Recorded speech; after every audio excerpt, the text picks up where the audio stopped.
Hi അസ്സലാമു അലൈക്കും. ഇന്ന് ഞാൻ വന്നിട്ടുള്ളത് ഞങ്ങളൊരു ഗ്യാസ് സ്റ്റവ് പുതിയത് വാങ്ങിയിട്ടുണ്ട് കേട്ടോ. അപ്പോൾ അതൊന്ന് കാട്ടിത്തരാമെന്ന് കരുതിയിട്ടാണ് ഇന്നത്തെ വീഡിയോ.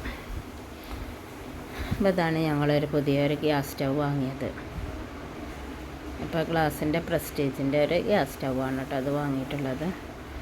അപ്പോൾ ഇതാ കണ്ടില്ലേ, നല്ല പ്രസ്റ്റീജ് മാജിക്കിൻ്റെ ഒരു ഗ്യാസ് സ്റ്റവാണ് വാങ്ങിയിട്ടുള്ളത്.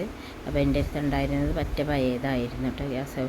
പിന്നെ അത് ഫ്ലെയിമൊന്നും തീരെ ഇല്ലാതായിട്ടുണ്ടായിരുന്നു. അതുകൊണ്ട് ഞങ്ങൾ പുതിയൊരു ഗ്യാസ് സ്റ്റവ് വാങ്ങിയതാണ് കേട്ടോ.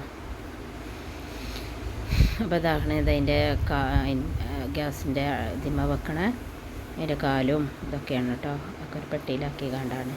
അപ്പോൾ അതിൻ്റെ അടിയിൽ വെക്കണ 4 കാല്, അതുപോലെ അതിൻ്റെ ഗ്യാസ് അടുപ്പിൻ്റെ കല്ല് അതൊക്കെയാണ് കേട്ടോ. അത് കണ്ടില്ലേ, ഇതാക്കണം കേട്ടോ. പിന്നെ ഇതൊരു അതിന് വേറെ ഒരു ഇതാണ്, നമ്മൾ വലിയ പാത്രങ്ങളൊക്കെ വെക്കുമ്പോൾ അതിനുള്ള ഒരു ഇതാണ് കേട്ടോ. ഇപ്പോഴത്തെ പുതിയ ഗ്യാസ് സ്റ്റൗവിനൊക്കെ ഇങ്ങനത്തെ ഉണ്ട് എന്ന് പറഞ്ഞു. അപ്പോൾ നിങ്ങളവിടെയൊക്കെ ഉണ്ടാവും ഈ കാരം. അപ്പോൾ അതാണ് ഇത് കേട്ടോ. അപ്പോൾ അതാണ് കേട്ടോ ഞങ്ങൾ ഗ്യാസ് 2 വർഷം ഗ്ലാസ് വാറൻറ്റിയൊക്കെ ഉള്ളൊരു അടുപ്പാണ്. അപ്പോൾ വിലയൊക്കെ അയക്കണം കേട്ടോ. അപ്പോൾ ഓഫറൊന്നും ഇല്ലാത്തതുകൊണ്ട് വിലയൊക്കെ അയക്കണം. അപ്പോൾ ഞങ്ങൾ ഇതൊക്കെ ഫിറ്റ് ചെയ്ത് ഞങ്ങൾ കാലൊക്കെ ഫിറ്റ് ചെയ്യാണ് കേട്ടോ. അപ്പോൾ അതിൻ്റെ കാലൊക്കെ ഞാൻ എല്ലാവരും കൂടി കൂടിക്കൊണ്ട് ഞങ്ങൾ ഫിറ്റ് ചെയ്തു ഇതാക്കി ഒക്കെ റെഡിയാക്കി എടുത്തേക്കണം കേട്ടോ.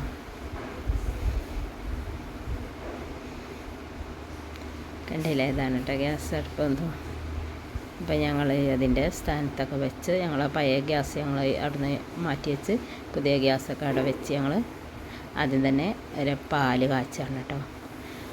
അപ്പോൾ കാക്കുകയാണ് കേട്ടോ അത് പാല് കാച്ചണത്. ഒക്കെ പാലൊക്കെ കാച്ച് പാലക്കെല്ലാം തിളച്ച് വന്ന് ഇതായിട്ടുണ്ട് കേട്ടോ. കണ്ടില്ലേ, പാലക്കെല്ലാം തിളച്ച് വന്ന് ഇതായിക്കണം. അങ്ങനെ പാലൊക്കെ കാച്ചി ഞങ്ങൾ പിന്നെ ആ പാലുകൊണ്ട് ഞങ്ങൾ കുട്ടിയൊക്കെ കുറച്ച് പായസം ഉണ്ടാക്കുന്നതിൽ പറഞ്ഞാണ്ട് കുറച്ച് പായസം ഉണ്ടാക്കിട്ടോ. നല്ല സേമിയ പായസം ഉണ്ടാക്കി ഞങ്ങൾ അങ്ങനെ കഴിച്ചിട്ടോ. അപ്പോൾ ഇത്രേ ഉള്ളൂ കേട്ടോ വീഡിയോ. എല്ലാവർക്കും ഇഷ്ടപ്പെട്ടിട്ടുണ്ടെങ്കിൽ ലൈക്ക് ചെയ്യുക, ഷെയർ ചെയ്യുക, സപ്പോർട്ട് ചെയ്യുക കേട്ടോ. അപ്പോൾ അടുത്ത വീഡിയോയിൽ വീണ്ടും കാണാം. Bye bye.